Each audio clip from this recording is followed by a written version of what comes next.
T20 world కప్లో ఇండియాకి మొట్టమొదటి విజయం వచ్చేసింది. అగేన్స్ట్ ఐర్లాండ్ కాస్త కంఫర్టబుల్గానే గెలిచారు, ఏ మాట కామాట. ఎందుకంటే 8 వికెట్స్తో మ్యాచ్ గెలిచారు అన్నప్పుడు ఆబ్వియస్లీ కాస్త కాన్ఫిడెన్స్ పెరుగుతుంది. కాకపోతే పిచ్లో చాలా ప్రమాదాలు ఉన్నాయి గురు. ఏంటవన్నీ మాట్లాడుకుందాం. Let's get started. Welcome to stump tales. నా పేరు కౌశిక్ అండ్ T20 వరల్డ్ కప్లో ప్రతిరోజు మీ ముందుకు ఒక వీడియోతో వస్తుంటాం కాబట్టి సబ్స్క్రైబ్ చేసి పెట్టుకోండి, పనికొస్తాం ఫర్ షూర్. అండ్ ఈ మ్యాచ్ గురించి మాట్లాడితే మొదట టాస్ గెలిచి ఫస్ట్ బౌలింగ్ చేస్తామని చెప్పి రోహిత్ శర్మ చెప్పడం, ఐర్లాండ్ బ్యాటింగ్కి రావడం, అలా కుప్పకూలిపోవడం. ఫ్రీ ఫాల్ అంటే తెలుసా మీకు? ఇప్పుడు మీరు ఒక అపార్ట్మెంట్ ఉంటాం అనుకుందాం, సరేనా? ఒక 3, 4, 5, 6, 7, 8 ఫ్లోర్స్ ఉన్నాయి. ఆ పైకి వెళ్ళి మేడ మీదకి వెళ్ళేసి అక్కడి నుంచి వదిలేశారనుకో, టైం అని పడిపోతుందా, దాన్నే ఫ్రీ ఫాల్ అంటాం. ఆ ఫ్రీ ఫాల్ లాగా వికెట్స్ పడ్డాయి. టపా టపా టపా టపా టపా వికెట్స్ పడిపోయి 54-8 దాకా వెళ్ళిపోయారు ఐర్లాండ్. దాని తర్వాత చిన్న రెసిస్టెన్స్, మొత్తానికి 96. కాకపోతే Indian bowlers were very good. పిచ్లో కాస్త హెల్ప్ ఉండింది, అసిస్టెన్స్ ఉండింది. ముగ్గురు సీమర్స్ ఆడారు. సో రివ్యూ చూస్తుంటే కనుక నేను ఏ 11తో అయితే వెళ్తారు అని నేను అనుకున్నాను. దాంట్లో ఒక చేంజ్ ఉండింది. ఐ థాట్ కుల్దీప్ యాదవ్ని ఆడిస్తారనుకున్నాను. 2 ఫాస్ట్ బౌలర్స్ మాత్రమే ఉంటారు అలాంగ్ విత్ హార్దిక్ పాండ్యా అనుకున్నాను. కాకపోతే కుల్దీప్ యాదవ్ని కూడా డ్రాప్ చేసి సిరాజ్ని కూడా ఇంక్లూడ్ చేశారు. మిగతా యాజ్ ఇట్ ఈస్. చాలా మంది జైస్వాల్ ఓపెనర్గా ఉండాలి కదా, విరాట్ కోహ్లీ నెంబర్ 3 ఆడాలి కదా, చిన్నప్పటి నుంచి అదే చూస్తున్నాం కదా అన్నారు. కానీ అది లేదు, కాన్సెప్ట్ అది కాదు. ఐ థింక్ రోహిత్, విరాట్ ఇద్దరు ఉంటే వాళ్ళే ఓపెన్ చేస్తారు. ఎందుకో తర్వాత డీటెయిల్గా మాట్లాడదాం. సో జరిగింది ఏమిట్రా అంటే ఫస్ట్ బౌలింగ్ చేశారు, చాలా ఇబ్బంది పెట్టారు. పిచ్లో హెల్ప్ ఉంటుంది, హెల్ప్ని పూర్తిగా ఉపయోగించుకున్నారు. హర్షదీప్ అండ్ సిరాజ్ న్యూ బాల్తో స్టార్ట్ చేశారు. జస్ప్రీత్ బుమ్రాకి న్యూ బాల్ వెంటనే ఇవ్వలేదు. ఆ 4 ఓవర్లో 5 ఓవర్లో బౌలింగ్ ఇచ్చారు. సో అందరూ అంటే అనుకుంది అంటే అరే ఐపీఎల్లో ఎంఐలో హార్దిక్ పాండ్యా క్యాప్టెన్గా ఉన్నప్పుడు ఫస్ట్ ఓవర్ బుమ్రాకి ఇవ్వలేదు, కావాలని ఇవ్వలేదు, అన్యాయం చేశాడు, బుమ్రాతో తర్వాత వేయించాడు అని అనుకోవాలి అందరూ కూడా. ఇప్పుడు ఇదేంటిది, రోహిత్ శర్మ కూడా అదే చేశాడు అని అనుకుంటారు. కాకపోతే ఏంట్రా అంటే హర్షదీప్ అండ్ సిరాజ్ ఇద్దరున్నప్పుడు వాళ్ళిద్దరూ కూడా బాల్ని స్వింగ్ అండ్ సీమ్ ఎక్కువగా చేయగలరు. Bumrah as is your best bowler. కాకపోతే టీమ్ మేనేజ్మెంట్ అనుకున్నది ఏంటి అంటే, మనం ఇప్పుడు ఈ మూవ్స్ తర్వాత అర్థం చేసుకోవాల్సింది, బుమ్రా కొంచెం 4-5 ఓవర్లైన బాల్తో వేసినా కూడా పర్లేదు, బట్ ఆ న్యూ బాల్తో మ్యాక్సిమం ఎఫెక్టివ్గా ఉండే బౌలర్స్ ఆర్ కాస్త పాత అయిపోయిన తర్వాత వాళ్ళ ఎఫెక్టివ్నెస్ తగ్గిపోతుంది. కాబట్టి హర్షదీప్కి, సిరాజ్కి ఆబ్వియస్లీ న్యూ బాల్ ఇచ్చారనమాట. అందరూ బాగా వేశారు.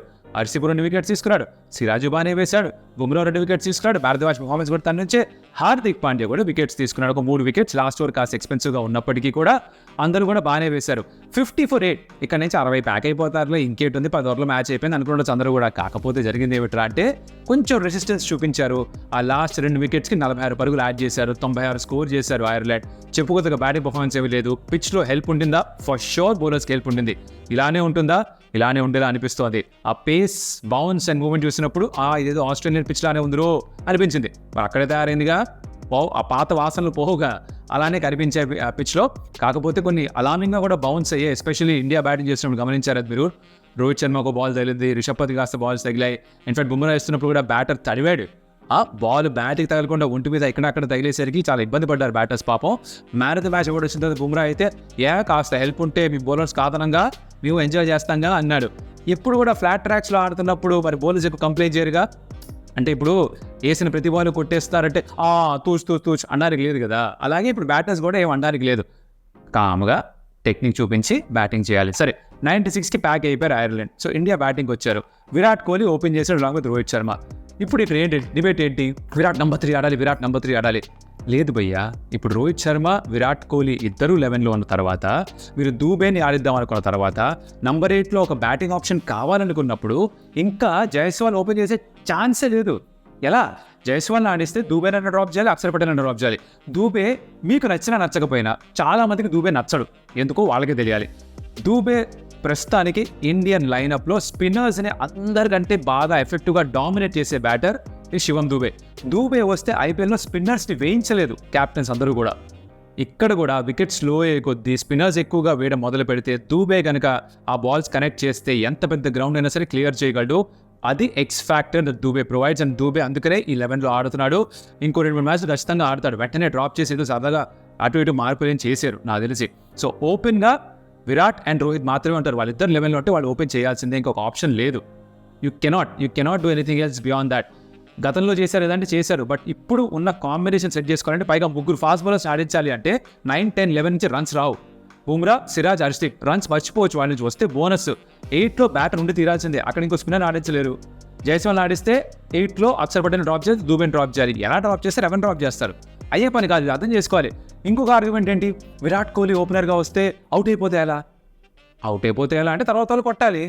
అందరూ ఇండియాకి ఆడుతున్న వాళ్ళేగా, ప్రెషర్ హ్యాండిల్ వాళ్ళు చేయాలిగా. అండ్ రిషబ్ పంత్, సూర్యకుమార్ యాదవ్, హార్దిక్ పాండ్యా, శివం దూబే, జడేజా, అక్షర్ పటేల్ వీళ్ళు కొట్టలేరా? ఒక విరాట్ కోహ్లీ అవుట్ అయిపోతే, విరాట్ కోహ్లీ ఇద్దరు అవుట్ అయిపోతే పరిస్థితి ఏంటి? అవుతారు. ఏ టీంలో అయినా కొన్నిసార్లు 2-3 వికెట్స్ వెంటనే పడిపోతాయి. అవుట్ అయిపోతే ఎలా అనుకోవడం నెగిటివ్ మైండ్ సెట్.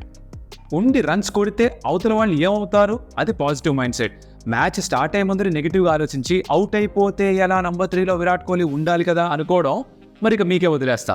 ఇప్పటికీ మీరు అలా అనుకోండి, కమెంట్లో చెప్పండి మీరు ఎందుకు అలా అనుకుంటున్నారో. కమెంట్స్ అవుతాం మేము కూడా. Everybody has right to their own opinion. And ఇండియాలో అందరూ కూడా ఆ విధంగా క్రికెట్ ఇంత ఆదరిస్తారు కాబట్టి అందరికి కూడా ఒక ఒపీనియన్ ఉండడం సహజమే. సో మీ ఒపీనియన్ అంటే కమెంట్లో చెప్పండి. జైస్వాల్ ఆడిస్తే ఎవరిని డ్రాప్ చేస్తారు అది కూడా చెప్పండి. రిషబ్ పంత్ బాగా ఆడేశాడు, 36 కొట్టాడు. కీపర్ బ్యాటర్ తనే. సంజు శాంసన్ ప్యూర్ బ్యాటర్గా ఆడించలేరు, కుదరదు. Unfortunately has to SIT out. Simple. ఇంకొక ఆప్షన్ లేదు. అన్లెస్ సంబడి ఫెయిల్స్ 3-4 గేమ్స్ అప్పుడు సంజు శాంసన్ తీసుకొచ్చే ఛాన్స్ అని ఉంటుందో, లేకపోతే కుదరదు. తను ఆడలేడు. 15లోనే ఉంటాడు, 11లోకి రావడం చాలా కష్టం. ఓపెనర్గా వాళ్ళిద్దరే ఉంటారు, విరాట్ అండ్ రోహిత్ మాత్రమే. నంబర్ 4లో సూర్య ఇక్కడ అవుట్ అయిపోయినా కూడా తనే ఉంటాడు. Rohit Sharma very good hand. Wicket కొంచెం సీమ్ అవుతున్నప్పుడు, కాస్త ఎక్స్ట్రా బౌన్స్ అవుతున్నప్పుడు కూడా అడ్జస్ట్ చేసుకొని ఒక 50 కూడా స్కోర్ చేశాడు. 2-3 బాల్స్ తన శరీరం పైన తగిలినా కూడా, ఆ గాయం కారణంగా రిటైర్ అయితే వెళ్ళిపోయినా కూడా నాకు తెలిసి అది ముందు జాగ్రత్త చర్య మాత్రమే. నెక్స్ట్ ఒక 3-4 రోజుల్లో పాకిస్తాన్తో మ్యాచ్ ఉంది కాబట్టి ఆబ్వియస్లీ ఎక్కువ ఛాన్సెస్ తీసుకోలేదు. తను బయటకు వెళ్ళిపోయే సమయానికి 20 రన్స్ మాత్రమే ఏదో కావాలి. సో పెద్దగా కంగారేం పడుకొని వెళ్ళిపోయాడు. అఫ్ కోర్స్ సూర్య అవుట్ అయిపోయిన తర్వాత కూడా there is not much of దాన్ని ఏమంటారు, యాంగ్జైటీ ఎలాగో లేదు. సో అలా ఈ మ్యాచ్ బేసిక్గా ఫినిష్ చేశారు. సో పాజిటివ్స్ ఏమిట్రా అంటే bowling was very good. Team కాంబినేషన్లో అగ్రెషన్ చూపించారు ఇన్ టర్మ్స్ ఆఫ్ బౌలింగ్. అంటే బౌలర్స్ కనుక ఎక్కువ మంది వికెట్ టేకర్స్ ఉంటే తక్కువ స్కోర్ రెస్ట్రిక్ట్ చేసిన ఒక ఆలోచన కనిపించింది. సో 3 ఫాస్ట్ బౌలర్స్తో వెళ్ళారు. Good to see that. So Hardik Pandya was fourth seamer 3 wickets తీసుకున్నాడు. That's big positive. స్పిన్నర్స్ ఇద్దరే ఉన్నారు, అక్షర్ అండ్ జడేజా. ఇద్దరు similar kind of spinners, but వాళ్ళే ఆడగలరు. కుల్దీప్ని ఆడించే అవకాశం లేదు, చహల్ని తీసుకొచ్చే ఆస్కారం లేదు. బికాస్ మీకు బ్యాటింగ్ నంబర్ 8 దాకా కావాలి. It's obvious right. బ్యాటింగ్లో చూస్తే విరాట్ కోహ్లీ ఫ్లాప్ అయినా కూడా you don't really have to worry about that. Is a big man, he contribute for sure. Virat runs కొట్టకపోతే ఎక్స్టెండ్ పీరియడ్ ఆఫ్ టైం అది పెద్ద న్యూస్. ఒకటి కాకపోతే ఇంకో నెక్స్ట్ 2-3 మ్యాచెస్ రన్స్ ఎలాగో స్కోర్ చేస్తాడు. సో ఇబ్బంది ఏమీ లేదు. తను ఓపెన్ చేయాలి నా ఉద్దేశంలో అయితే. Rohit and Virat, this combo got to fire. వాళ్ళు గనక టేక్ ఆఫ్ చేస్తే ఎంత పెద్ద బౌలింగ్ అటాక్ అనేది చిన్నబోతుంది. తర్వాత వచ్చే వాళ్ళకి ఎంత ఫ్రీడమ్ ఉంటుంది. వీళ్ళిద్దరు 6 ఓవర్స్లో 67 కొట్టేశారు అనుకుందాం. వచ్చేవాళ్ళు ఇంకా వేరే విహారం చేయడమే. అలా ఆలోచించాలి. ఐఎమ్ షూర్ టీమ్ మేనేజ్మెంట్ అలానే ఆలోచిస్తున్నారు. And IPL is proved it. IPL వేరే, ఇంటర్నేషనల్ క్రికెట్ వేరే. అంటే ఇంటర్నేషనల్ క్రికెట్ కూడా గతంలో ఓపెన్ చేశాడు విరాట్ కోహ్లీ, కొత్త ఏమీ కాదు. నంబర్ 3కి ఓపెనింగ్కి పెద్ద తేడా ఏమీ లేదు. సచిన్ టెండూల్కర్ కూడా నంబర్ 4లోనే తన వైట్ బాల్ క్రికెట్ స్టార్ట్ చేసి ఓపెనర్గా స్థిరపడిపోయి రికార్డ్స్ అన్ని సృష్టించాడు. It's not a huge deal. Rohit Sharma కూడా మిడిల్ ఆర్డర్ బ్యాటరీ, ఓపెనర్ అవ్వలేదు, పెద్ద విషయం కాదు. అది జరిగిపోతుంది. And I sure it will click in this world cup for sure. మీరు అందరూ కూడా చూస్తారు అండ్ ఒప్పుకుంటారు. క్లిక్ అయినప్పుడు అందరూ సపోర్ట్లు కొడతారు. కొంచెం పాజిటివ్ ఫ్రేమ్ ఆఫ్ మైండ్ అవసరం. లేదు భయ్యా కాదు కుదరదు అంటారా, జైస్వాల్ కావాల్సిందే అంటారా, మరి ఎవరిని డ్రాప్ చేస్తారో అది కూడా చెప్పండి. డ్రాప్ చేసినందువల్ల మరి ఏం కాంబినేషన్లో చేంజెస్ వస్తున్నాయి, దానివల్ల బ్యాలెన్స్ ఎలా ఇంపాక్ట్ అవుతుంది అది కూడా ఆలోచించండి. ఏదో నాకు దూబే వేస్తాను తీసేయి అండం కాదు. తీసేస్తే ఏంటి, ఇంకొక బౌలింగ్ ఆప్షన్ తగ్గుతుంది, ఒక హిట్టర్ మధ్యలో తగ్గుతాడు. ఇవన్నీ కూడా కాస్త ఆలోచన చేసి అప్పుడు చెప్పండి నాకు ఏం చేద్దాం అనుకుంటున్నారో టీమ్ 11 కాంబినేషన్ తోటి. ఓకేనా? అలా మ్యాచ్ ఫినిష్ అయిపోయింది. పెద్దగా మాట్లాడడానికి నిజంగా చెప్పాలంటే పెద్ద ఏమి లేదు ఈ మ్యాచ్లో. సో నెక్స్ట్ రాబోయే ఇండియా మ్యాచెస్ గురించి అందరూ ఎక్సైటెడ్గా వెయిట్ చేస్తుంటారు. ఇండియా పాకిస్తాన్ గేమ్ గురించి, దాని గురించి స్పెషల్ వీడియో చేస్తా. 1-2 రోజులు వస్తుంది. ఏమిటి హైప్ ఇండియా పాకిస్తాన్కి, ఎందుకు, ఏమిటి, ఎలా, అసలు హైప్ అవసరమా తెలియాలంటే సబ్స్క్రైబ్ చేసుకోండి. నెక్స్ట్ వీడియోలో తెలుస్తుంది మీకు. అప్పటిదాకా మరి కౌశిక్ సెలవు.